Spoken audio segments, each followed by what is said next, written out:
سلطان صلاح الدین ایوبی۔ ایک لکڑہارا سلطان صلاح الدین ایوبی کے دربار میں حاضر ہوا اور سلطان صلاح الدین ایوبی سے کہنے لگا، میں نے لوٹیروں کو سمندر کی طرف جاتے ہوئے دیکھا ہے۔ یہ سن کر سلطان صلاح الدین ایوبی نے فوراً اپنی فوج کو حکم دیا کہ لوٹیروں کو پکڑنے کے لیے سمندر کی طرف روانہ ہو جاؤ۔ جب فوج سمندر کی طرف روانہ ہوئی چلی گئی سمندر کی طرف، تو لوٹیروں نے موقع کا فائدہ اٹھا کر پھر سے بغداد پر حملہ کیا۔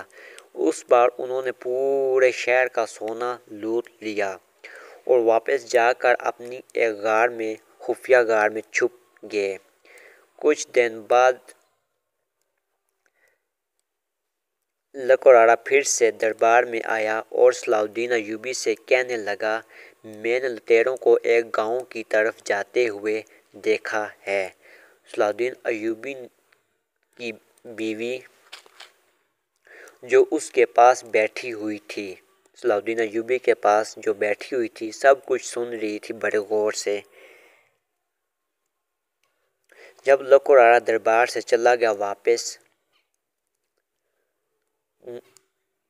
اس لکڑہارے پر صلاح الدین ایوبی کی بیوی کو شک ہونے لگا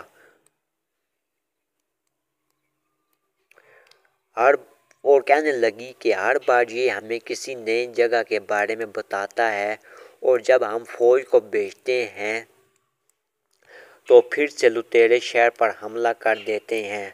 اب کوئی غور سے رد عمل کرنا ہوگا۔ صلاح الدین ایوبی نے یہ بات بڑے دھیان سے سنی اور اس نے اپنے ایک بڑے آدمی کو حکم دیا کہ لکڑہارے کا پیچھا کرو، یعنی کہ کماندار کو حکم دیا کہ لکڑہارے کا پیچھا کرو اور دیکھو وہ کہاں جاتا ہے، کیا کرتا ہے، کیا نہیں کرتا۔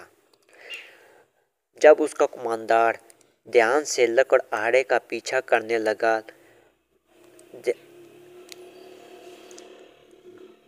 لکڑہارا بے خوف آگے بڑھتا گیا، کہیں اسے شک نہ ہو جائے مجھ پر۔ آخر کار کماندار نے دیکھا کہ لکڑہارا ایک بہت بڑی غار میں چھپ گیا ہے، یعنی اندر داخل ہو گیا غار میں۔ یہ دیکھ کر کماندار نے فیصلہ کیا کہ فوراً جا کے صلاح الدین ایوبی کو یہ بات ہمیں بتانی چاہیے۔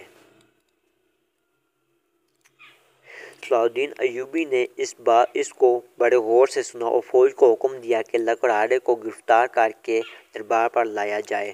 فوج نے لکڑہارے کو گرفتار کر لیا اور اسے صلاح الدین ایوبی کے سامنے پیش کیا۔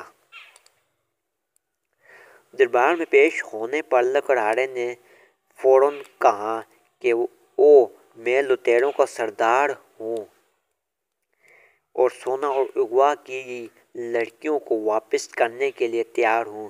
یہ سن کر صلاح الدین ایوبی نے آخرکار یہ فیصلہ کیا کہ تم دیتے ہو فیصلہ سنایا کہ لکڑہارے کو اس کے افرادوں کے لیے